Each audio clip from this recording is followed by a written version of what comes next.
reports there that Hamas was going to stop releasing Israeli hostages, and what was your reaction? I think it's terrible. Look, I looked at the hostages that came in, and they're emaciated. It looked like something out of the 1930s. It's an absolute disgrace. And I think they saw the way the world viewed it, and they're looking for a reason not to send more because they're all. You take a look at that. It looks like it was a concentration camp, which essentially it was. It looks like they came out of the Holocaust.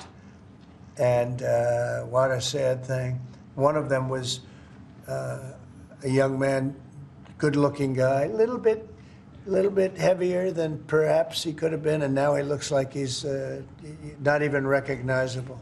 Not even recognizable. Is the ceasefire deal at risk of falling apart?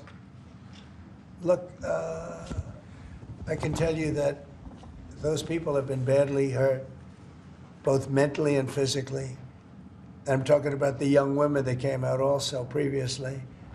And I think one of the reasons they're doing this is because they're probably sending the best. What you see is probably the best because they want to send people that look at least healthy.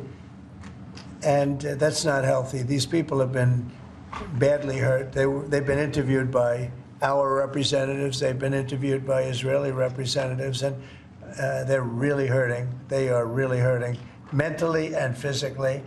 And I think Hamas is looking at that and saying, well, it's not going to get much better than that because they probably send out their best as a representative, and they've got more to send out, and they probably feel that they can't do that because it's not going to make them look very good. Is the ceasefire delay that, sir?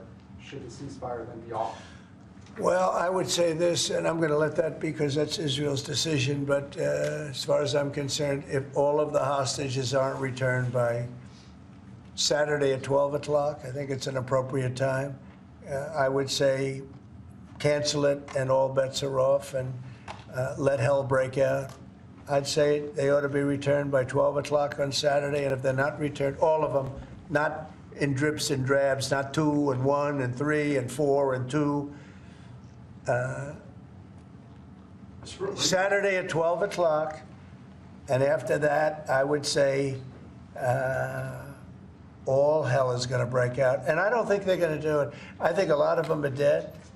I think a lot of the hostages are dead. I think it's a great human tragedy what's happened, how people can be that mean to do. I mean, the one guy was laughing when a hostage, he thought his family was alive, found out the family was dead, and his captor, so to speak, started laughing because he thought it was so funny. You know, this is a different group of people. No, I would say Saturday at 12, we want them all back. I'm speaking for myself. Israel can override it, but from myself, Saturday at 12 o'clock, and if they're not here, all hell is going to break out.